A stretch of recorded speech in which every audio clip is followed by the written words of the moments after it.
शाम ढल रही थी। अमन और विनय, दो जिगरी दोस्त, अपने गांव से रानीपुर की ओर बैलगाड़ी पर सवार थे। उनका तीसरा दोस्त शेखर रानीपुर में रहता था और वे उसी से मिलने जा रहे थे। विनय, ये बैलगाड़ी तो ऐसे चरमरा रही है जैसे कोई भूत पीछे बैठा हो। अमन, भूत की बात मत छेड़। सुना है रानीपुर के कुंड में रात को औरत का साया दिखता है। लोग कहते हैं वो छलावा बनकर घूमती है। हाँ, छलावा, ये सब गांव वालों की बनाई कहानियां हैं। कोई सचमुच देखा है क्या उस साये को? मेरे मामा के दोस्त ने बताया था। एक बार रात को वो कुंड के पास से गुजर रहा था। उसने पानी में साया देखा और अगले दिन उसका चेहरा जैसे कोई और बन गया था। फिर वो गायब हो गया। शायद कहीं भाग गया होगा। तू इन बातों पर यकीन करता है? यकीन करूं या ना करूं, पर रानीपुर का कुंड कोई साधारण नहीं। रात को वहां कोई नहीं जाता। कहते हैं जो पानी में झांक ले उसका चेहरा बदल जाता है और कई तो लौटते ही नहीं। कुंड की बातें करते करते वो दोनों गांव की ओर बढ़ रहे थे।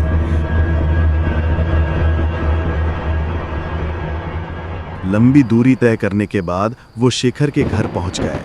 शेखर घर के बाहर ही उनके आने के इंतजार में खड़ा था। आखिरकार आ ही गए। रास्ते में कोई भूत वूत तो नहीं मिला? मिलने की बात मत कर। मैं अमन को कुंड की चुड़ैल की कहानी सुना रहा था। सुनकर रोंगटी खड़े हो गए।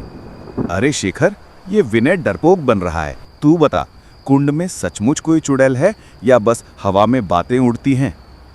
कुंड का माहौल रात को सचमुच डरावना हो जाता है। गांव में कोई भी शाम ढलने के बाद वहां नहीं जाता। कहते हैं पानी में औरत का साया चलता है, बिना किसी इंसान के। बच्चों, बारिश होने वाली है। तुमको पता है ना, बारिश के वक्त कोई भी घर से बाहर नहीं निकलता। घर के अंदर चलो, वरना वो छलावा सबको साथ ले जाएगा। बाबा, अब आप भी डराने लगे। इस गांव में सारे डरपोक लोग ही रहते हैं क्या? जिस चीज को कभी आंखों से नहीं देखो उस पर यकीन नहीं करना चाहिए। बाबा, मैंने भी इसके बारे में बहुत सुना है। बहुत लोगों ने कहानियां भी बताई हैं, पर क्या आपने कभी उसे अपनी आंखों से देखा? देखा है बेटा। मेरा अपना भतीजा मंगलू एक रात कुंड के पास गया था। उसने पानी में साया देखा। अगले दिन उसकी आंखें पथराई थीं, जैसे कोई और उसमें बस गया। एक हफ्ते बाद वो कुंड में डूबा मिला, लेकिन उसका चेहरा वो मंगलू का नहीं था।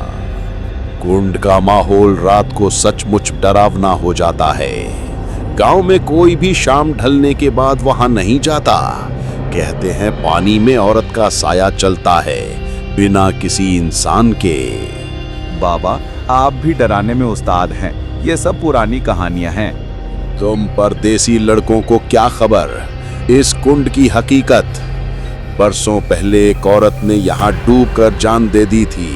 उसकी आत्मा को शांति नहीं मिली।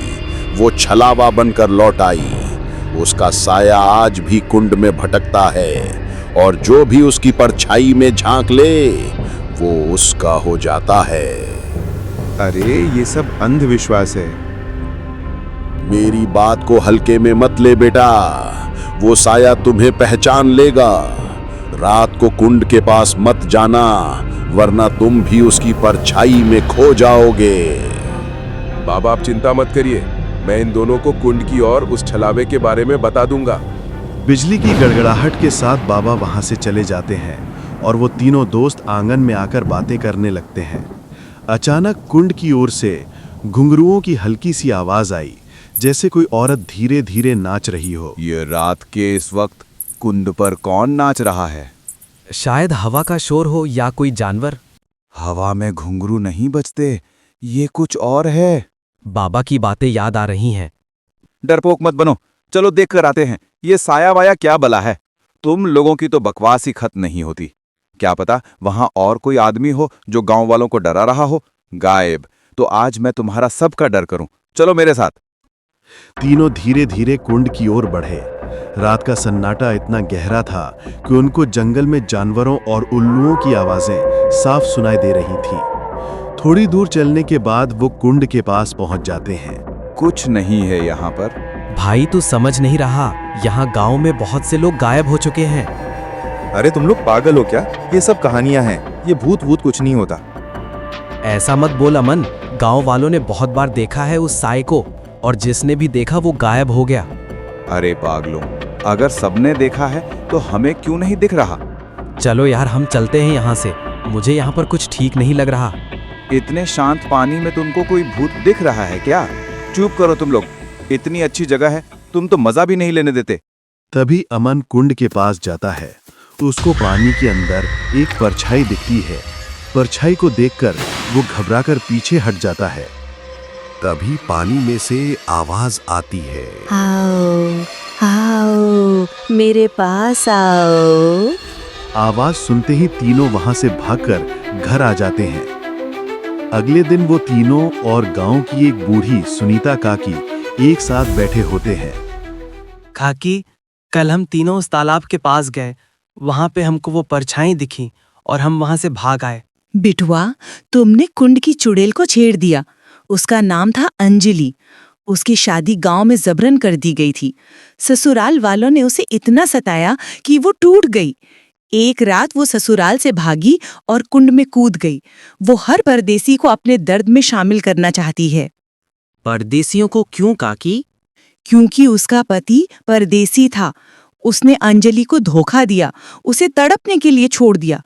अब वो हर परदेसी में उसी का चेहरा देखती है। जो भी उसका साया देख ले वो बच नहीं पाता। मेरा चेहरा उसने देख लिया, इसका मतलब वो अब मुझे नहीं छोड़ेगी। बेटा, अब तुम्हें गांव छोड़ना होगा।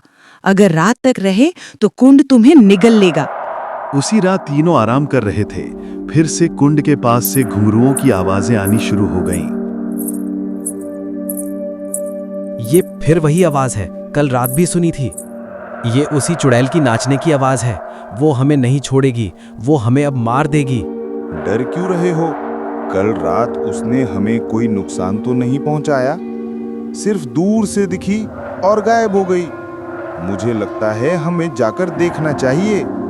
काफी बहस के बाद तीनों ने हिम्मत करके कुंड की ओर कदम बढ़ाए।